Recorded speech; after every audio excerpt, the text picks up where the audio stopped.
따라서 빈 무덤. 무덤 하면 무엇이 생각납니까? 무덤덤 하시네요. 무덤 하면 죽음, 두려움, 허무, 인생 무상 이런 것들이 생각되죠. 그러면 무덤이 비어있다, 빈 무덤, 어떤 생각이 듭니까? 빈 무덤은 두 종류가 있습니다. 하나는 옛날 어른들은 자기가 죽으면 묻힐 묘를 미리 만들어 놨어요. 뭐라 그러죠? 가묘라고 그럽니다. 요새 것들은 이게 뭔 말인가 이렇게 생각할 텐데, 우리 어렸을 때 동네 노인들이 자기가 들어갈 묘를 만들어 놓고 가서 이렇게 쓰다듬고 이러는 걸 봤어요. 가묘 그렇게 말해요. 또 한 가지는 어떤 게 있느냐 하면, 동네가 개발된다든지 길이 난다든지 그런 이유로 묘를 이장해요. 그러면 그걸 파서 옮기는 걸 밀례, 면례 그렇게 말해요. 그런데 우리나라 풍습에 묘를 이장하면 본래 웅덩이를 이렇게 파잖아요, 묘를. 그럼 뒤에 메우기를 안 해요. 그대로 놔둬요. 제가 미아리 공동묘지 옆에 있는 장이동에서 자랐거든요. 그 미아리 공동묘지 다 이장을 했는데 그 전부 이렇게 웅덩이가 파 있어요. 그 우리들이 가가지고 어렸을 때 그 하나씩 토치가루 전부 점령해가지고 거기서 전쟁놀이 했잖아요. 예. 그런데 오늘 말씀드리고자 하는 빈 무덤은 이런 종류가 아니고, 예수님께서 십자가에서 죽임당하시고 장사된 지 3일 만에 잠자는 자 가운데서 죽임을 이기시고 다시 살아나셨기 때문에 무덤이 비게 된 것입니다. 그러므로 기독교에 있어서 빈 무덤은 부활을 상징하고 새 생명의 상징이 된 것입니다. 기독교를 이해하고 성경 전체를 아는 것은 쉬운 일이 아니지만, 전체를 빨리 파악하고 핵심이 되고 중심이 되고 기본이 되는 것을 꿰뚫으면 이해하기가 쉽습니다. 성경의 가장 중요한 핵심 사건 두 가지를 꼽아라. 그러면 구약의 하나, 신약의 하나를 꼽을 수 있습니다. 이걸 투 포스트라고 그러는데, 구약에는 바로 출애굽 사건, 신약에는 십자가 사건입니다. 그러면 우리가 잘 알듯이 출애굽 사건이 먼저 있었잖아요. 그런데 먼저 있는 게 본체가 아니고 먼저 있는 것은 예고편이에요. 본 사건이 뭐냐? 십자가 사건이에요. 그래서 성경에 출애굽 사건은 이스라엘 백성을 구원한 사건, 십자가 사건은 온 인류를 죄와 사망에서 구원한 사건. 그래서 바로 십자가 사건을 보여주기 위해서 출애굽기가 예고편으로 나온 거예요. 신학에서는 그림자 사건, 예표적 사건이라고 말합니다. 그러니까 성경에서 가장 중요한 한 가지 사건을 꼽아라. 뭐죠? 눈치는 여시같이 빠르네요. 그래요. 십자가 사건이 성경에서 가장 중요한 사건입니다. 십자가가 십자가로만 끝나면 복음이 아닙니다. 생로병사로 끝나는 인생, 허무한 인생을 초월해 해탈하는 다른 종교와 다를 바가 없습니다. 기독교가 다른 종교와 다른 것은 십자가 후에 부활이 있었기 때문입니다. 그러므로 기독교를 생명의 종교라고 말합니다. 그래서 바로 십자가와 부활, 이것은 복음의 두 기둥입니다. 복음이 복음되기 위해서는 먼저 십자가의 고통이 있어야 하고, 그 다음 죽었다가 다시 사는 부활이 있어야 합니다. 그래서 십자가 없이는 면류관 없다, 노 크로스 노 크라운이라고 하는 격언이 생긴 것입니다. 여러분에게 십자가가 있습니까? 십자가를 버리시면 안 됩니다. 십자가를 사랑하고 든든히 붙잡으시기 바랍니다. 조개가 부드러운 살 속에 날카로운 모래가 박힐 때에 뱉어내지 않고 그것을 감싸기 위해 진액을 내고 감싸면 나중에 영롱한 진주가 생깁니다. 여러분의 고통의 십자가가 있습니까? 그것을 버리지 마시고 여러분이 잘 짊어지면 여러분도 진주와 같이 빛나는 인생이 될 수가 있습니다. 최후 승리를 얻기까지 주의 십자가 사랑하리, 빛난 면류관 받기까지 험한 십자가 붙들겠네. 이 고백이 저와 여러분들의 고백이 될 수 있기를 간절히 바랍니다. 사랑하는 형제 자매 여러분, 빈 무덤은 부활을 상징합니다. 2016년 부활의 아침을 맞이하여 예수의 부활이 주는 의미를 상고할 때 자신을 가두고 있는 무덤을 깨고 부활 생명을 얻게 되시기를 예수님의 이름으로 축원합니다. 따라서 죽음을 두려워 말라. 죽는 것이 겁나지 않는 사람 있으면 한번 손 들어보세요. 저도 손 내리겠습니다. 죽음을 두려워하지 않는 사람이 어디 있겠어요?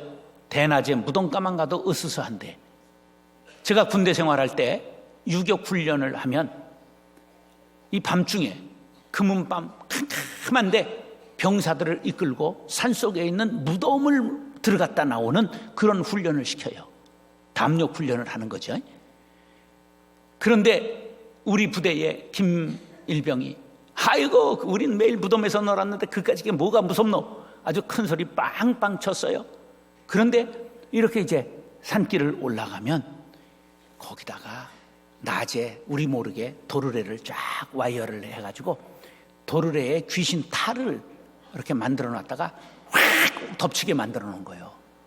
그래가지고 김병장 앞으로 귀신 탈이 오니까 악 하고 기절해 버렸어요. 근데 그 소식을 뒤에 있는 부대원들이 이제 전해 들은 거예요. 야, 귀신 탈 나타난다.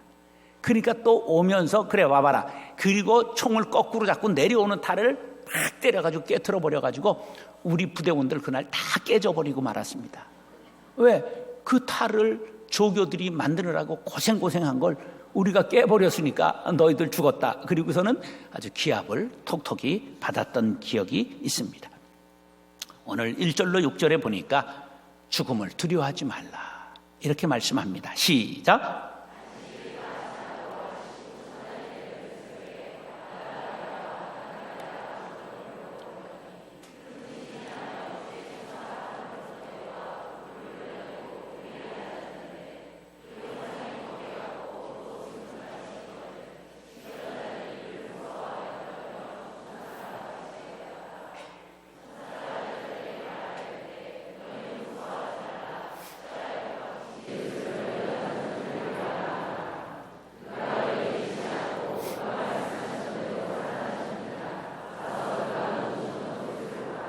너희는 무서워 말라. 아직 채날이 밝지 전에 예수님의 시신에 향유를 발라드리려고 막달라 마리아와 다른 마리아가 무덤을 용감하게 찾아 나섰습니다. 그런데 갑자기 큰 지진이 나서 돌문이 움직이더니 눈같이 흰 옷을 입은 천사가 도리에 앉아 있었습니다. 얼마나 놀랐겠어요? 혼비백산이라고 그러죠. 이럴 때 혼비백산은 뭐냐? 막 이 혼백이 날아 흩어질 정도로 놀란다. 그런 것을 뜻하는 거예요. 무덤을 이제 훼손하고 그 예수님의 시체를 가져갈까 봐 대제사장들이 로마 총독에게 말해가지고 지금 군병들이 거기를 지키고 있었어요. 그런데 4절에 보면 이 군병들이 막 놀라가지고 죽은 사람과 같이 되었다. 그렇게 기록되어 있어요. 무덤을 지키는 보초를 뽑을 때 이들이 그거에 뽑힐 때 아이 재수없다 이렇게 생각했을 거예요. 그런데 그냥 천사가 나타나고 돌이 움직이고 이러는 걸 보고 초죽음이 된 거죠. 두려운 마음이 있었는데다가 일어난 일이기 때문입니다. 사람은 누구나 죽음을 두려워하지요. 쇼펜하우어 알지요? 염세주의 철학자로 자살론이라는 책을 썼는데 유럽의 베스트셀러가 되었어요. 그래가지고 그 책 읽고 많은 젊은이들이 자살했어요. 그랬는데 정작 자신은 어디에서 살았느냐 하면 베를린에서 살았거든요. 근데 베를린에 콜레라가 창궐하자 제일 먼저 프랑크푸르트로 도망가 버리고 말았어요. 사람은 누구나 죽음을 무서워하죠. 한 대형교회 목사님이 정월 초하루 설교하면서 이랬어요. 작년에 우리 교회에서 돌아가신 분들이 한 300명 가까이 됩니다. 올해에도 이 중에서 한 300분 가실 것 같습니다. 그랬더니 아무도 아멘을 안 하더라는 거예요. 사람이 가장 살아가면서 두려운 게 죽음의 문제지요. 그러나 회피한다고 죽음을 피할 수는 없습니다. 신앙이 무엇입니까? 나도 언젠가는 죽는다 하는 사실을 받아들이고 담대하게 살아가는 것이에요. 믿음의 출발이 여기 있고 영생에 대한 갈망이 있고 구원의 역사가 시작되는 것이죠. 예수님, 하나님 나를 부르시면 나는 주께로 갑니다. 나는 천국 영생 소망을 가지고 있습니다. 거리낌 없이 감사하는 믿음 쌓게 되기를 간절히 바랍니다. 어떻게 그것이 가능할까요? 빈 무덤을 믿으면 가능합니다. 빈 무덤은 예수님의 부활을 상징하기 때문입니다. 이 부활은 우리들의 부활이 되는 것입니다. 히브리서 기자가 한 번 죽는 것은 정한 이치요, 사람은 반드시 한 번 죽는다는 거예요. 그 후에 뭐가 따른다? 심판이 있으리니 우리는 바로 영벌에 처해지지 않고 심판대 앞에서 영원한 생명을 얻게 될 줄로 믿습니다. 그러므로 두려워할 필요가 전혀 없습니다. 디모데후서 4장 18절 시작. 주께서 나를 모든 악한 일에서 건져내시고 또 그의 천국에 들어가도록 구원하시리니 그에게 영광이 세세 뭉토록 있을지어다. 아멘. 사랑하는 형제 자매 여러분, 빈 무덤은 새 생명의 상징, 부활의 상징입니다. 예수님이 남기신 빈 무덤은 허무가 아니요 두려워할 것도 아닙니다. 죽음의 두려움을 떨쳐버리고 부활의 생명을 누리고 천국을 소망하며 살아가는 저와 여러분들이 될 수 있기를 예수님의 이름으로 축원합니다. 따라서 사탄을 이기었노라. 예수님이 부활하셨다, 무덤 속에 계시지 않고 다시 살아나셨다, 이건 무슨 뜻을 의미할까요? 7절에 이렇게 말씀합니다. 시작.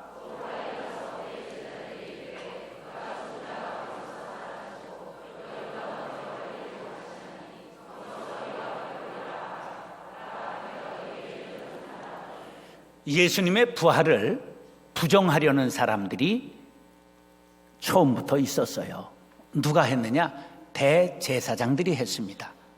대제사장들이 로마 군병으로부터 예수가 살아났다는 보고를 받고서는 뭐를 했느냐 하면 그들에게 돈을 쥐어주면서 너희들은 시체를 제자들이 훔쳐갔다고 퍼쳐라, 그렇게 그들을 매수하고 공작했습니다. 현대에 와서는 신학자들 중에 어떤 사람들이 있느냐 하면 가사설을 주장하는 사람들이 있습니다. 가사설은 뭐냐면 예수님께서 완전히 돌아가신 것이 아니라 잠깐 기절했다가 깨어났다는 거예요. 그래서 돌문을 스스로 열고 나갔다고 주장합니다. 그런데 오늘 7절에 그가 죽은 자 가운데서 살아나셨다고 분명하게 증거하고 있습니다. 예수님은 이미 여러 차례 자신이 죽을 것을 마태복음 16장, 17장, 20장, 26장에서 인자가 장차 사람들의 손에 넘겨 죽임을 당하고 제3일에 살아나리라 말씀하셨습니다. 자, 그러면 문제가 죽은 자가 어떻게 다시 살아날 수 있을까 하는 의문에 답해야 됩니다. 예수님이 부활하셨다는 말은 죽음의 권세를 깨뜨리셨다는 뜻입니다. 죽음의 권세는 누가 주관할까요? 사탄이 주관합니다. 인간을 고난과 슬픔과 좌절과 멸망으로 이끌고 죽음으로 몰아넣는 것은 사탄의 권세요, 사탄은 지옥을 다스립니다. 그러면 자, 예수님이 죽으셔서 무덤에 묻히셨을 때 예수님의 영혼은 어디에 갔을까요? 지옥에 떨어지셨어요. 우리가 들어갈 지옥에 예수님이 대신 들어가셨습니다. 이것에 대하여 사도신경이 우리가 번역을 하지 않은 부분이 있어요. 우리 사도신경입니다. 본디오 빌라도에게 고난을 받아 십자가에 못 박혀 죽으시고 장사된 지 사흘 만에 죽은 자 가운데서 다시 살아나셨으며, 원어 성경입니다. 본디오 빌라도에게 고난을 받아 십자가에 못 박혀 죽으시고 장사되어 지옥에 떨어지셨다가 He descended into hell, 지옥으로 떨어지셨다 그랬다가 사흘 만에 죽은 자 가운데서 다시 살아났다고 원어 영어에는 분명하게 기록되어 있습니다. 지옥의 권세는 누가 잡고 있다고요? 사탄. 그럼 사탄은 누구한테 이기지 못하지요? 하나님을 이기지 못합니다. 하나님께서 우리의 죄를 도말하시기 위해 예수님께서 우리의 죄를 다 짊어지시게 하시고 지옥의 불못에 떨어지게 하신 후에 다시 살리심으로 우리를 죄에서 해방시킬 뿐만 아니라 사탄의 권세인 죽음에서 해방시키셨다는 사실을 믿으시기 바랍니다. 이것이 하나님의 사랑, 은혜, 능력입니다. 사탄을 두려워하지 마십시오. 예수님이 이미 이기셨기 때문입니다. 두려움은 눈을 흐리게 만듭니다. 두려워하는 제자들, 예수님이 곁에 부활하셔서도 그들을 예수님을 알지 못했습니다. 두려움이 영의 눈을 흐리게 만들고 판단력을 흐리게 했기 때문입니다. 우리 대장 예수께서 사탄을 이미 결박하시고 그들이 부활하고 승리했다는 사실을 믿으시기 바랍니다. 그렇다면 사탄은 우리의 밥입니다. 이에 대하여 사도 바울은 고린도전서 15장에 이렇게 말했습니다. 시작.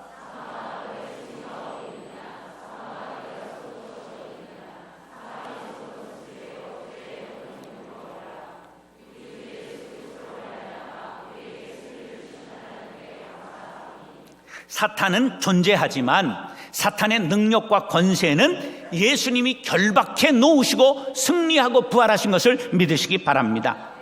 사탄이 죽었어요? 결박당했어요? 결박당한 겁니다.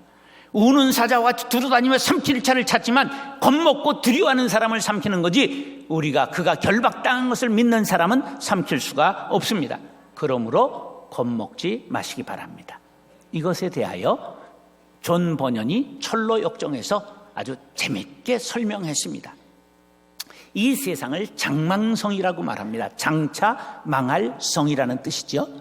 이 장망성을 이제 떠나서 나는 천성을 향해 가겠노라 기독도가 가다가 험한 산과 강과 바다를 건너고 드디어 천성 가까이에 이르게 되었는데, 골목이 좁아지더니 갑자기 사자 두 머리가 으르렁 하고 달려나와서 기독도가 깜짝 놀라서 그냥 주랭랑을 쳤는데, 그때 제가 재봤더니 100m 9초에 달렸어요. 근데 그게 기록에 보존이 되지 않아서 세계 기록이 못 됐는데요, 한참 도망가다 보니까 아무 기척도 없거든요. 그리고 뒤돌아보니까 사자가 보이질 않아요. 그러니 내려가자니 너무 억울한 거예요. 또 가봐야 세상은 뭐라고요? 장차 망할 성, 장망성입니다. 그래서 떠나왔는데 갈 수가 없잖아요. 그래서 다시 천성을 향해 가야 되겠다 용기를 내고 발걸음을 옮기니까 하나님께서 그의 영안을 열어주셨어요. 두려움이 사라졌어요. 그래서 사자가 있는 곳에 와봤더니 사자가 아직 거기에 있는 거예요. 으르렁거리고 달려드는데 자세히 보니까 사자의 목에 쇠사슬이 묶여져 있어요. 그래서 달려드는데 이렇게밖에 못 오는 거예요. 그래서 가운데를 기독도가 정확하게 지나서 천성으로 갔다는 전설 따라 삼철, 존 버년의 성경 다음에 많이 읽혔다는 철로 역정에 나온 이야기입니다. 사랑하는 형제자매 여러분, 세상은 영적 전쟁터입니다. 우리는 사탄과 영적 전쟁을 하고 있는 십자가 용사들입니다. 빈 무덤은 부활의 증거요, 빈 무덤은 예수님께서 지옥에서 사탄을 결박하시고 승리하신 증거임을 믿으시기 바랍니다. 오늘도 내일도 천성 가는 그날까지 대장 예수의 이름을 부르며 두려움을 떨쳐버리고 사탄을 이기고 승리하게 되시기를 부활하신 예수님의 이름으로 축원합니다. 따라서 부활의 증인이 되라. 세상에는 의로운 죽음을 죽은 많은 의인들이 있습니다. 불속에 들어가서 사람을 구하고 죽은 소방관, 물속에 들어가서 학생을 건지고 익사한 목사님, 전철에 뛰어들어 취객을 구하고 죽은 청년, 나를 위해 침략 원흉을 살해하고 장렬한 최후를 마친 안중근, 이봉창 의사와 같은 수많은 사람들이 있습니다. 이들은 참 훌륭한 사람들입니다. 그들의 선행과 의로운 행동은 길이 후대에 전하여야 할 아름다운 이야기입니다. 그러나 그들을 믿는 사람은 없습니다. 왜냐하면 그들은 고난받았지 부활의 그 원조가 아니기 때문입니다. 그러나 예수님은 죽으셨으나 무덤을 열고 부활하셨습니다. 그러므로 믿음의 주인, 주여 온전케 하시는 예수를 믿어야 하는 것입니다. 그리고 믿었으면 예수님이 부활하셨다는 사실을 온 누리에 전해야 할 줄로 믿습니다. 8절로 10절 시작.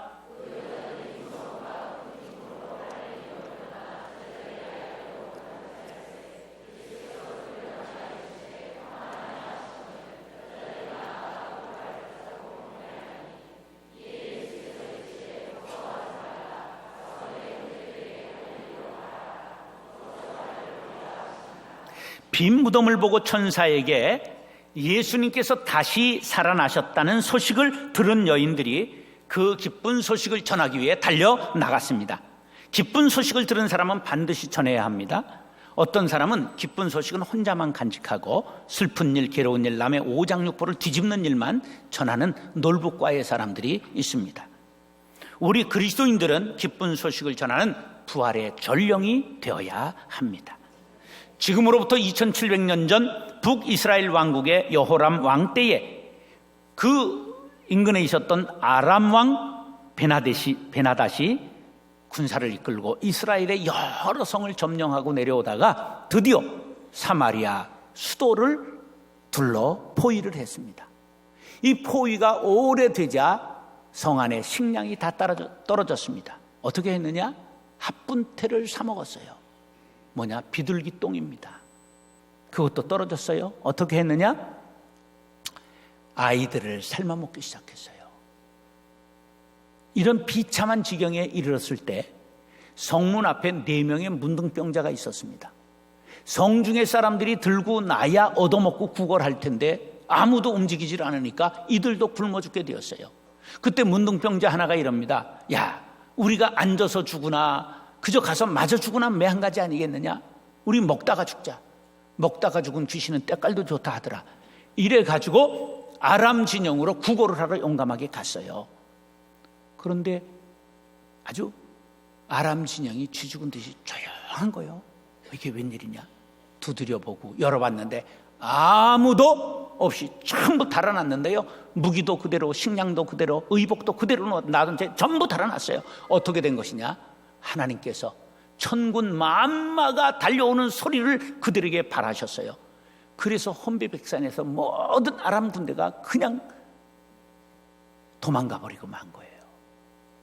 그래서 그들이 들어가서 먼저 줄임배를 전부 채우고 나고, 그 다음에 이제 눈이 번쩍 뜨이니까 칼을 허리에 차고 막 투구를 쓰고, 아이고 개발의 편자다, 야 너 꼭 영구 같다, 막 이러고 이제 서로 시덕거리다가 한 문둥병자가 정신이 바짝 들었어요. 야, 우리가 하는 일이 이게 옳지 않다. 성중에 굶어 죽어가는 우리 동족이 있잖아요. 우리를 비록 무시하고 그랬지만 우리가 그들한테 얻어먹고 살았는데, 이 아름다운 소식, 기쁜 소식, 좋은 소식을 저들에게 전하지 않으면 하나님이 우리에게 천벌을 내리시리라.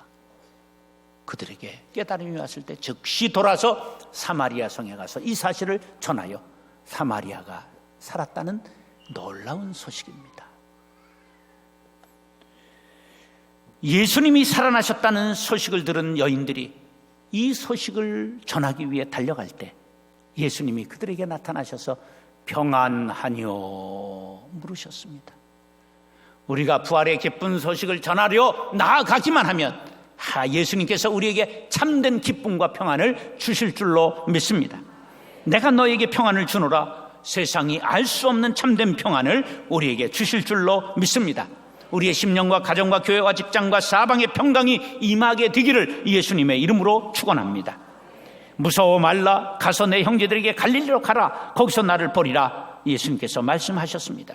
갈릴리는 사명을 받은 자리입니다. 그 자리로 가라는 말씀입니다. 우리는 부활의 증인이 되는 사명을 받은 사람들입니다. 여러분, 예수님을 무엇이라 증언하고 있습니까? 사도행전 3장에 보니까 생명의 주라고, 그러나 하나님이 죽은 자 가운데서 그를 살리셨다고, 우리는 일의 증인이 되어야 한다고 사도들이 외치고 있습니다. 초대교회의 모든 설교 속에는 예수님이 죽었다가 다시 살아나셨다는 복음이 들어 있습니다. 이것이 바로 우리의 전도의 핵심이요 복음의 증인 중심인 것입니다. 고린도후서 5장 15절 시작.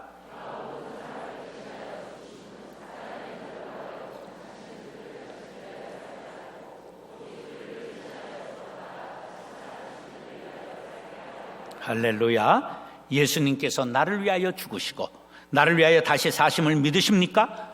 그렇다면 저와 여러분은 이제 예수님을 위하여 살아야 합니다. 빈 무덤을 남기시고 다시 살아나신 주님을 믿는 자는 누구든지 부활에 동참하게 된다는 사실을 믿으시기 바랍니다. 사랑하는 형제 자매 여러분, 무덤이 예수 믿는 우리를 가두지 못합니다. 죽음을 두려워하지 마십시오. 대장 예수님께서 사탄을 결박하셨습니다. 담대하게 예수님의 이름을 부르며 예수 부활하셨다, 사망 권세 이기고 부활 승천하셨다 외치며 부활에 동참하는 부활의 증인들이 될 수 있기를 예수님의 이름으로 축원합니다.